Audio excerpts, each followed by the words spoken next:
Hello and welcome. If you're in the UK construction industry, you already know that invoicing can feel like you're trying to navigate a minefield.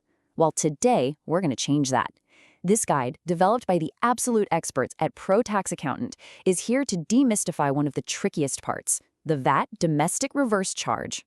Let's get right into it. So picture this, you're on site, the job's finally done, and it's time to get paid. But just as you're drafting that invoice, you pause. That little voice in your head asks, do I charge VAT, or does this fall under the reverse charge? You know that getting it wrong can lead to a real headache with HMRC. It's a super common worry, and today we're going to make sure you get it right every single time. And we're able to break all this down for you today thanks to the fantastic team at Pro Tax Accountant. You know, they are the specialists when it comes to helping UK businesses navigate these really tricky tax waters, making sure you stay compliant and, most importantly, confident. Okay, so here's what we've got lined up. We'll start with why this rule even exists. Then I'll introduce you to a simple tool to navigate it all. We're going to walk through 5 key questions using a real-world example, show you exactly how to get your invoices right, talk about the common mistakes and how to fix them, and then we'll wrap it all up with your next steps for total compliance. So, first things first. Why on earth did HMRC introduce this rule in the first place? Well, it was a massive shift in how VAT is handled in construction, and it was all done for one very, very important reason. Let's just boil it right down to the basics. The VAT domestic reverse charge, in simple terms, just flips who's responsible for paying the VAT. So instead of the supplier charging you VAT, the customer actually pays it directly to HMRC on their own VAT return. Simple as that. But why the big shakeup? I mean, what problem was it really designed to solve?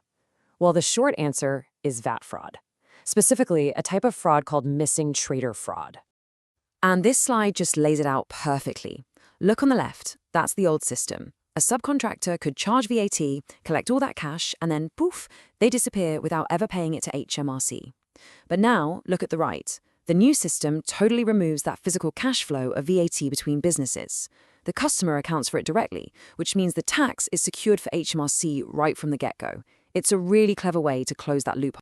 Now, I know all of this can sound pretty complicated, and that's exactly why having a clear, simple process is absolutely essential. And this brings us to the main tool that's going to help you get this right every single time. Feeling a bit lost in the weeds? That's totally understandable. But the good news is you don't need to memorize every single rule. All you need is a simple tool, the VAT reverse charge flowchart. Seriously, think of it as your roadmap to compliance. Okay, let's make this real. Theory is one thing, but the best way to understand the flowchart is to actually walk through it with a proper real-life example. This is where most people have that moment.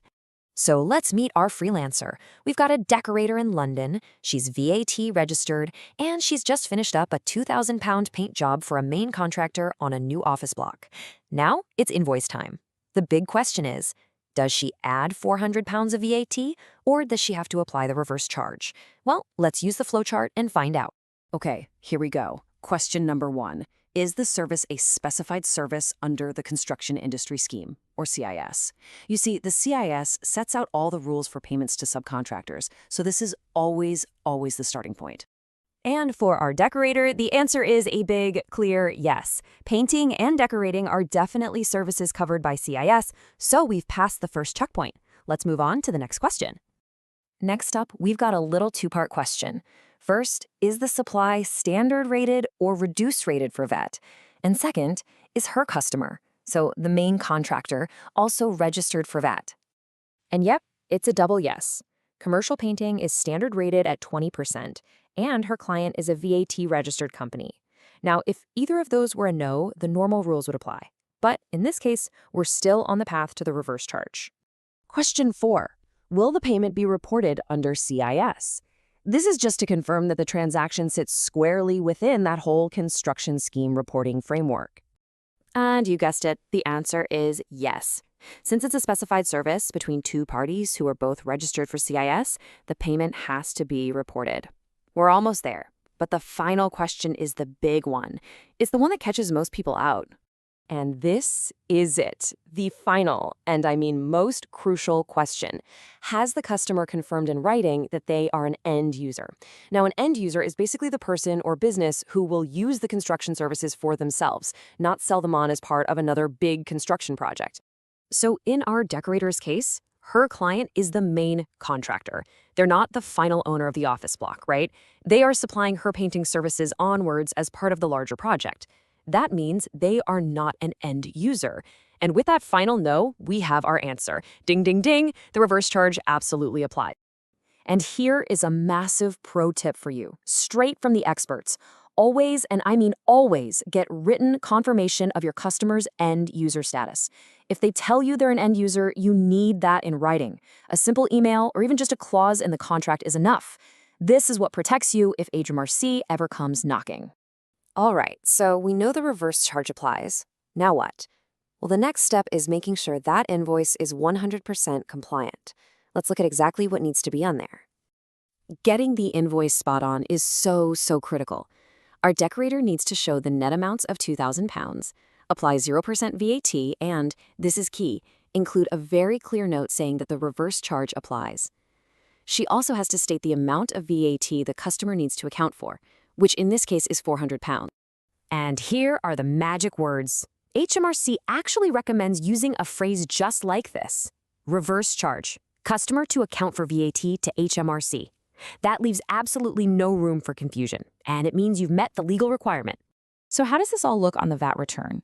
Well, it's kind of like a little dance between the two parties. For step 1, our decorator, the supplier, puts 0 in box 1 for her output VAT.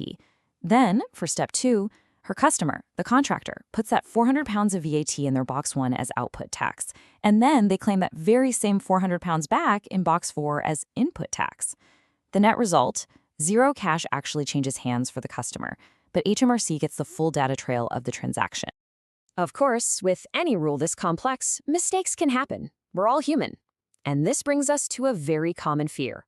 What if I get it wrong? Let's tackle that head on. This quote from a worried business owner on Reddit really just captures that anxiety perfectly. Is a simple mistake just a minor slip-up, or could it be seen as something much more serious? Like fraud? Okay, so here is the absolute key difference. It's all about intent. A careless error, like forgetting the specific wording on an invoice once, is usually seen as just an admin slip-up that you can correct. Deliberate fraud, on the other hand, is when you intentionally collect VAT and then just don't pay it to HMRC, and that is a very serious offense. And here's the good news. HMRC has actually said that they'll apply a light touch for genuine mistakes.